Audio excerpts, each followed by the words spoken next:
The next question I would have for you is, majority of us, myself included, we know that we've got a calling upon our lives, but we are active in the marketplace. And I also do know that that also is part of our ministry, but there's more that the Lord is needing from us. How do we navigate ourselves in this period of being where we are?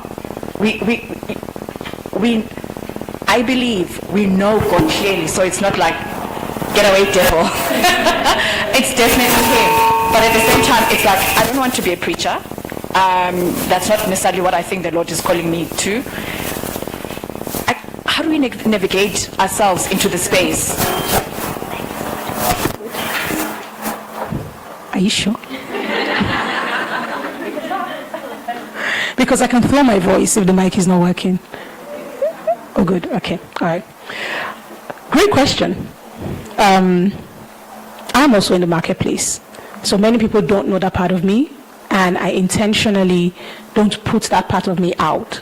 For God knows what reason. I'm not sure. Maybe that's something I need to deal with. But by the grace of God, my husband and I run different businesses. We have an oil and gas company that we run called Strom Global. We run a power company. We execute a lot of power contracts for the Nigerian government. It's called Metsco Africa. I also have like a food business, natural foods. I love food, actually. Maybe that's why God is always asking me to fast. So, it's like, kill your flesh. Yes, and I run a training institute called Igenegbe Institute, and a couple of other things here and there. I think I'm about to start a perfume line. Yeah, because I love fragrances, and also I'm having that conversation. I actually love to do business, and I have a book coming out in a couple of weeks. It's called Blueprint of Dominion. And in the book, one of the chapters is about trading. And I speak about the need for Christians to get back into the place where they begin to understand that one of our responsibilities as believers, and one of the ways that in which Jehovah operates, is that He's a businessman, as it were. And the Lord said to me, go back and listen to the first thing Jesus said in scriptures. Do you know the first thing it was recorded He said? When he was 12, his parents were looking for him, and the first thing he said was, you should know I'll be about my Father's business. So Jesus is all about business. Business is the art of trading to be able to get what you desire. It's about knowing what to put on the table and what you deserve to receive based on what you've invested. And I found out that many Christians do not have the mindset of trade. We have the mindset of receiving simply because grace has given it to us. But we don't understand that there's a responsibility you have to bring to the table to get what you desire. That being said, I'm speaking about that even from like a spiritual perspective, but I'm translating that into everyday life and everyday living, and being a person in a marketplace. I feel like somehow the world and the enemy has put that divide where people think, oh, there are those in the marketplace, there are those in ministry. We are all in the marketplace of life.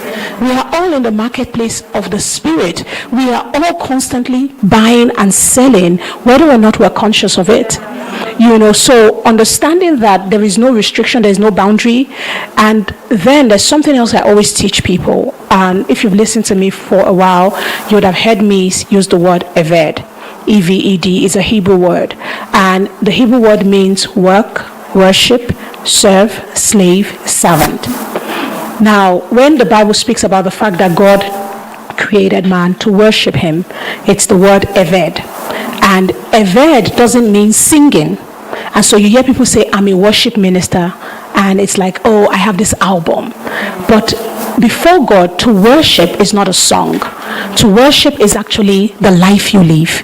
And it's the word eved, where you walk, how you worship, you serve, what you are a slave to, and who you are a servant to. That's what worship is. So when God said to Moses, go tell Pharaoh to let my people go that they may evade me. When Moses spoke to Pharaoh and said, let the people go that they may worship him, Pharaoh did not hear singing, chanting, and dancing. What Pharaoh heard was a political, economic statement that Moses was making. Because in the ears of Pharaoh, evade means let them go and build another economy and serve another king and create for another lord. Pharaoh wasn't hearing temples and singing and dancing.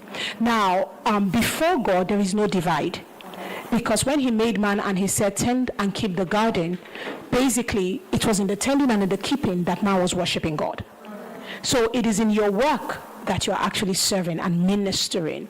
So people often feel like, oh, but I'm doing all of this. The problem is how we do business. That's the problem. And that's why we don't know that in the midst of signing the contracts, you can actually be a worshiper. Because it's about the principles and the values by which you operate. That's your eved. So two people can be doing HRO, but one is worshiping God and another is worshiping something else.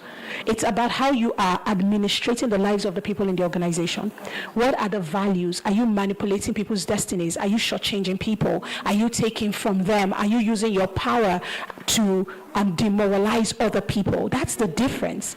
So you can be a HR manager and yet be in ministry, in service to God. It's all about how you do it and the heart with which you do it and the kingdom you are building in the midst of it.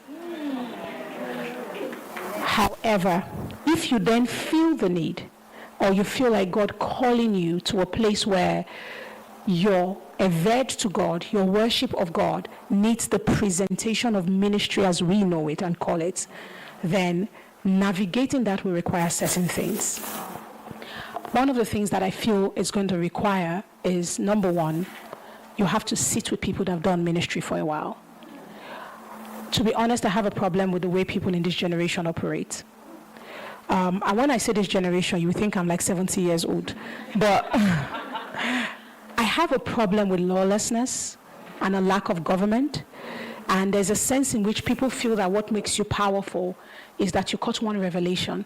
And so you go on Instagram, you're like, guys, I just want to share this really powerful truth with you. Did you know that John the Baptist was the son of... Please, we knew that like 50 years ago. Do you get?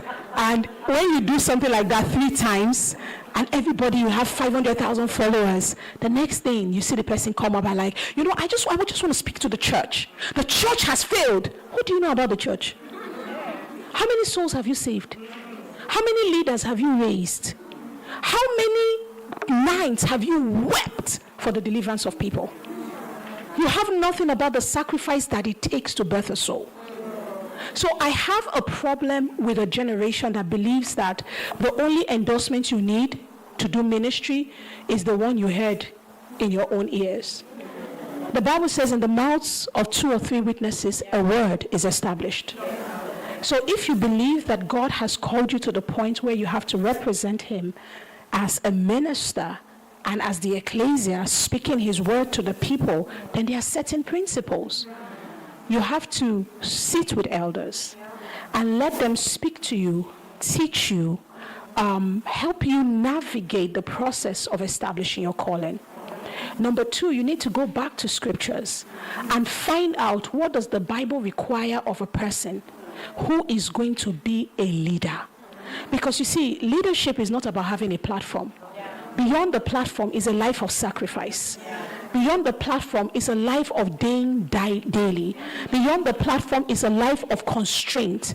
You see what you can get, but you choose to not take it because you have made a vow to God to be a representative of his kingdom. So you have to go back to scriptures and find out, what is this going to take from me? The Bible says it's only a foolish man that sets out to build a house without first counting the cost. But you cannot determine the cost if you don't have a quantity surveyor. And that's what the elders are.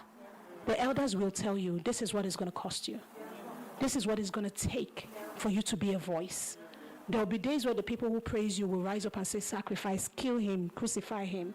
Are you ready for that?